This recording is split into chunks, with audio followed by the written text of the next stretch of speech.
Top 5 Pixar films. How you doing, Rick? Good, Jace. How are you? Hey, guys. How are we? Yeah, oh, mate, I am excited. I hope these guys are excited. Pixar films. We're doing our top 5 Pixar films. The entire studio that takes more pleasure in making the audience cry than no other. They certainly do. Absolutely. But, you know, let's just put it out this. What are a couple of middle-aged men talking about Pixar films?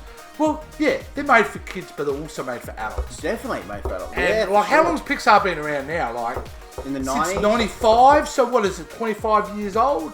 You know, we've watched these films over 25 years and certainly been exposed to a lot of it. So, how about your experience with Pixar films? I'm a big fan of the Pixar films, only because, you know, with the kids and stuff like that, and watching it, and it's just great. And then, like you said, Jace, they're not just for kids, these movies. They are, an adult content as well, and they love it. It's great. I love it. It's just a family involvement that you get together and sit around and watch these movies. It's wonderful stuff. And just to establish the rules again, this is our top 5. We're not trying to tell you that this is the top 5. And it's got nothing to do with ratings. No, it's just got to do with our experience in the films, the top 5 films we loved in this particular category. So let's kick it off, Rick.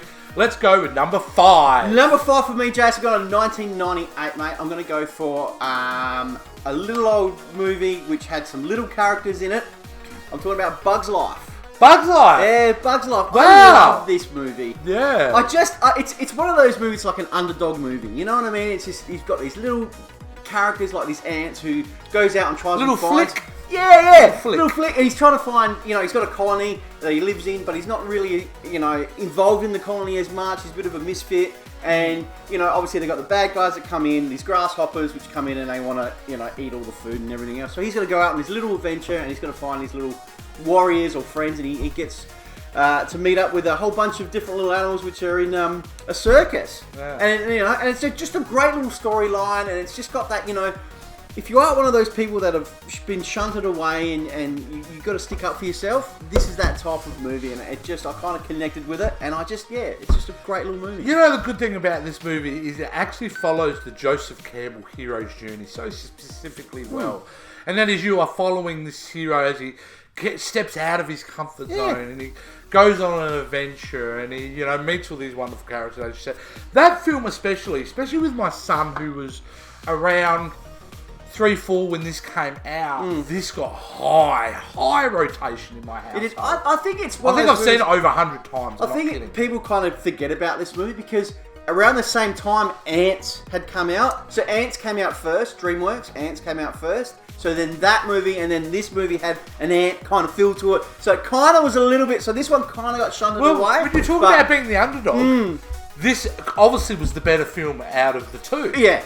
And Ants had all the big Hollywood stars, like Woody Allen, Sylvester Stallone, James Woods actually in this one. So we got Kevin Spacey in this one, Julia Louis-Dreyfus, Dennis Leary, we went back before anyway. But it's a great cast. It is a great cast talent. Very funny and a wonderful film. It is. So, what do you got, Jace? My number 5 is actually fairly recent. We go back to 2017 with Coco. Coco. Coco. Now, what a film like. At this point, Rick, I would say what we are 22 years in for Pixar. So, I wasn't watching them as they were first coming out. I was catching up with them. Yeah. And Coco was one of those films I didn't see until 6 to 9 months later. And, man, was I blown away how beautiful this film was. I mean, this is a film that deals with death and loss. Yep. And how they do it is in such a beautiful, honest, enjoyable way. And I say enjoyable because the plot, the characters, and everything just creates this wonderful tale. And it's all, obviously, it's Mexican influence, so it's using the Day of the Dead as its kind of the overall kind of thing about this film. And it's a beautiful film, and it really shocked me how good this was. I wasn't expecting it to be as good as it was, but I've seen this film twice. I don't know if I'll watch it again because I was sobbing like a baby both times in this film. Yeah. I tried not to. I tried to be a man, but it was too emotional. You can't do it. No, it was too much. Honestly, but rightfully so because of their the unbelievable storytelling abilities that Pixar have. And Coco for me, mate, what a wonderful film, and that is my number 5. Rick, let's move to your number 4. My number 4, 2003's Finding Nemo. An Australian cast, I guess. Well, which is certainly Australian influence. Australian influence, you know. I don't know. When I first saw this, because he's got a father who loves his son, and then his son's venturous and he wants to go out, and then his son just decides, his father's protecting him, but the son wants to go out and do everything, and he obviously very gets similar captured. themes to Bugs Life, I suppose. It does, kind of that sort of theme, and then it's got a great cast: Ellen DeGeneres, William Dafoe, Jeffrey Rush. I don't know. I just kind of gelled to this movie, I guess, with personal experiences as well. But I just love it. It's got some great little comic storylines into it. Rove McManus does this great little scene with the crabs and all that. It's just great. The seagulls are the best. The seagulls. It's just a great little movie. And it's just something I've watched multiple times over and over again. So, yeah, I really enjoyed it. Well, my number 4, Rick, is we're on sync again. It's actually Finding Nemo. There you go. There you go. And the reason why it's my number 4 is, excuse me, as I said with my son having watching Bugs Life, when I mentioned that he was in high rotation, Finding Nemo was the one for my daughter. There you go. When she was 2 and 3, this thing was playing every single day. Yeah. I mean, I know chunks of dialogue to this day. In my head occasionally, if I'm feeling like I'm unmotivated, I'll just keep swimming. But everything is, man, this really pushed the technological abilities of Pixar too, especially this film, because it was obviously all underwater, and how beautiful it looked. The colours were so vivid, and everything else, and why the film works so well, because it actually goes at a cracking pace. Within 15 minutes, Nemo's off. And it's just a wonderful kind of adventure, and him meeting the crew in the fish tank, which I love, and there's just so much to love about it. And the seagulls. Mate.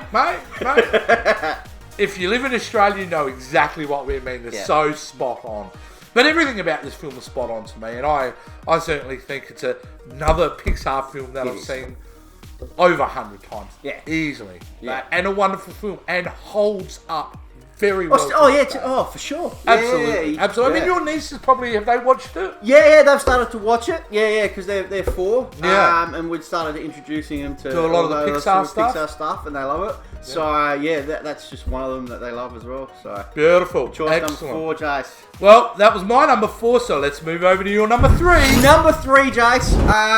2004. 2004. I know what this is. 2004, a bit of a sucker for a superhero film, I guess. I'm talking about The Incredibles. Mate, who doesn't love this movie? Stellar cast. Samuel Jackson, Jason Lee, Holly Hunter, Craig T. Nelson as the father, which is awesome. I just love the whole concept that you've got a family who's a retired superhero family, and the father he can't sit there and want to be retired. He wants to go out and have the action, and he wants to, relive his life. I love it. I think it's just great. And it's one of those, movies that I've watched it multiple times, and I still enjoy it every time I watch the movie. And there's bits of the movies that I still like, I've missed that the first time I watched it because I was just so engrossed in it. Great movie. If you haven't seen it, definitely get it. 2004's incredible. Fantastic, Rick. Well, my number 3 is 2001's Monsters, Inc. Ooh! 2001's Monsters, Inc. Wow. Now, the reason that is this film, another high rotation film in my house, but certainly I just really adore this film. It is very sweet as well, and it certainly has some moments that you want to cry. But why this works so well is, to go back to reference another top 5, it's a buddy cop scenario. Yep. 2 friends going on an adventure, helping each other, trying to save the girl, all that wonderful stuff. And I mean, Steve Buscemi playing the villain in it. You've obviously got John Goodman. Billy Crystal. You know, the cast goes on and on. It's a wonderful film and highly innovative storytelling. I mean, I love the whole concept of the doors and how they utilise that within the movie. And just the, in a way, it's a quest for validation, this movie. Those guys have been doing, and they just want to be validated. I mean, you have little Billy Crystal, who's really an insecure character. Yeah, exactly, you know. And John Goodman's more relaxed. Scully's more, you know, he's good at peace with the universe. So, it is, what a beautiful film, you know, and it is just a highly enjoyable film. And you know what's interesting enough, some of the films that we've just been speaking about, The Incredibles, Finding Nemo, Monsters, Inc., all had sequels, mind you. Yes. Have all had sequels. And the sequels have been very good for all of them, but nowhere near as good as the originals. And Monsters, Inc. is an exceptional film. And at this point in their time, too, Pixar, they're coming off the back of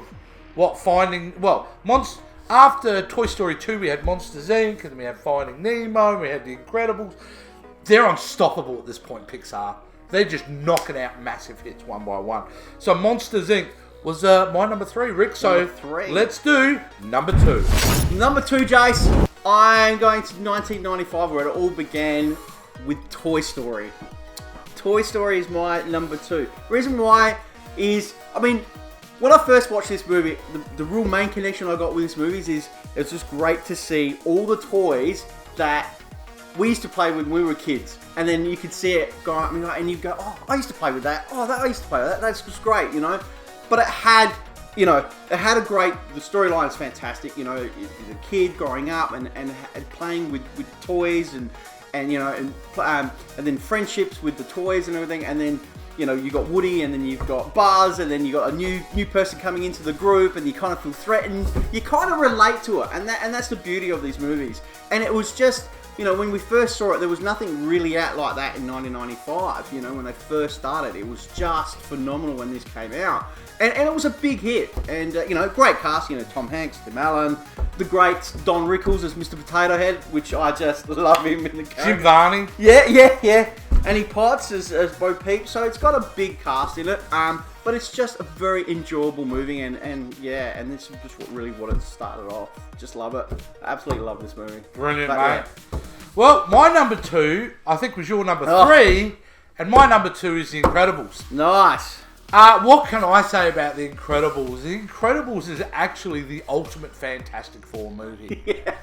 Really, in essence, because it's very highly inspired from the Marvel comics. And what Brad Bird was able to do with this family dynamic and putting a superhero spin on it, and to make it, as you said before about the last film, highly relatable as a superhero film, like, is a stunning feat. I mean, they have tried 3 times with Fantastic Four, and they still can't get what The Incredibles were able to pull off so effortlessly. And you're right, the voice cast in this is exceptional. Holly Hunter, obviously Craig T. Nelson, Jason Lee is the villain, which is just inspired. And Brad Bird playing Edna Mole. The actual director does the voice of Edna Mole. Knockouts. So, which is like, this film is one of the great superhero films made to this day. Now, we did top 5 superhero films. Have we done that yet? Not in. We did, but it was from the 2000s. Oh, from the 2000s. That's right. Yeah. I controversially weighed up this film, whether that should be in there or not, but I didn't. But I still consider this a great superhero film for sure. So Incredibles is my number 2, Rick. So that's your number 2. Number 1 time. Hang on, Jace. Okay, all right. Something's going on. Yeah, hang on, mate. Okay, all right. Just excuse us while we get. Oh, I think we just give it away. Can you see that? We've given this away. There you go, guys. There you go. We all know what Rick's number 1 is. My number 1, which Jace was number 3 for you, is Monsters, Inc. for me, 2001. Everything that Jace has said is spot on. For me, this is a movie which I play constantly on my at home. I just fell in love with this movie. Everything about this movie, the connection. Although that they are they're animated characters, but John Goodman and Billy Crystal It's just the connections, their voices, everything is just well played out. I just love it. I love the short movies that came out with this as well. With Mike Wazowski's Car short film, that's awesome.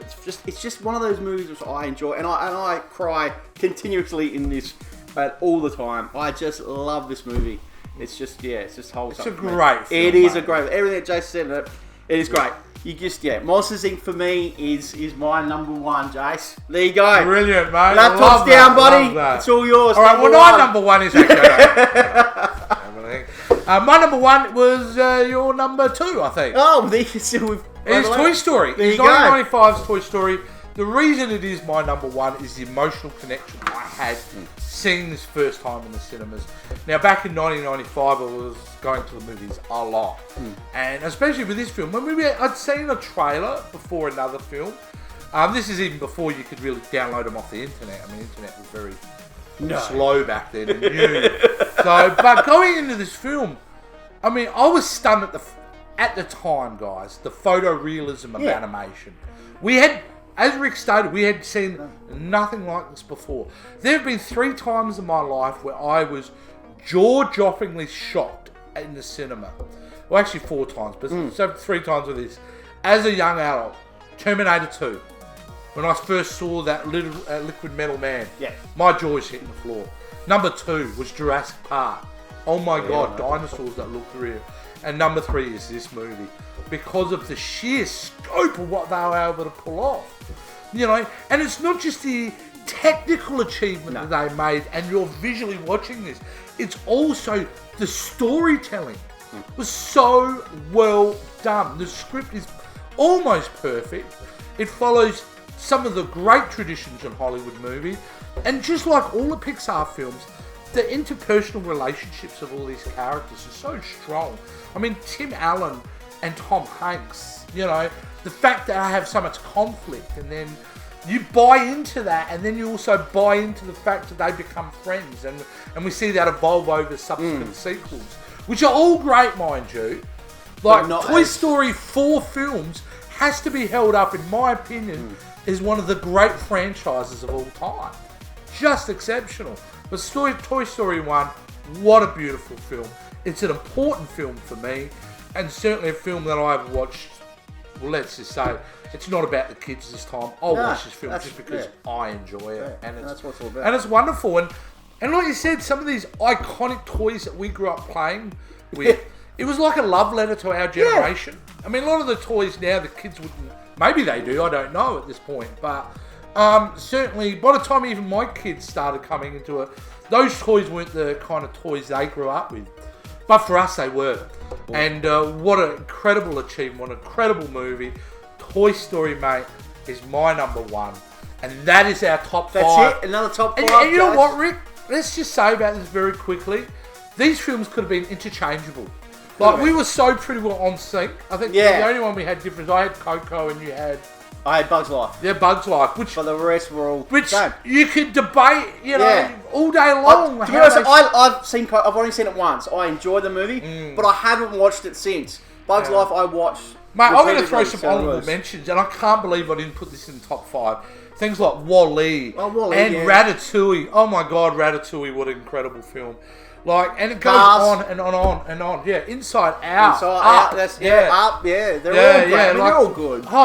Except maybe Cars 3, you're starting to get a bit... Or Cars 2, which was horrible. The Good Dinosaur, which was a bit flat, I thought. Yeah. But more often than not, these guys make incredible films. And they will continue, hopefully, to make some incredible stuff. But Rick, it's that time. Let's have time to pick from the whiteboard you never see, folks. And we're going to pick from our next one. And I think it's time to really move into something a bit different. What do we got, Jace? We're going to do the top 5 car chases. Top 5 car chases. Wow, this is going to be big. That is the top 5 car chases in a movie. Top 5 car chases. Wow. There you go. There's a lot. There's a lot. If you think about it, there's a lot out there. There is a lot. So, we've done buddy cop films, which have kind of, you know, they're somehow kind of related. Yeah, we've done top 5 action as well, haven't we? We have, yeah, for action, and that kind of, but this is specifically just cars. Well, it could be a car chase in any movie. Car chase, yeah. You know, it could be a serious movie, but there's an incredible car chase scene in it. So it's top 5 car chases in films. That's going to be the next one in 2 weeks. That's going to be... That's going to be... Come on. We're going to be having to do some research on this one. I mean, because that is a tough gig. There. You know, you could go away from Bullet to one of the Fast and Furious films. You know, there's so many in between. You know, I mean, like Bad Boys 2 has excellent car chases. Yeah. Well, the list could go on and on and on. And that'll be great. That's the one for the next one. Awesome. And guys, remember, we want you to submit top 5 lists. Yes. You can be a subject, whatever subject it is, and we'll do a top 5 of what we thought was our top 5. Add it in the comments down below, guys. Absolutely, please do that. Now, Rick, we want these guys to talk about what we've talked about. We love them engaging with us.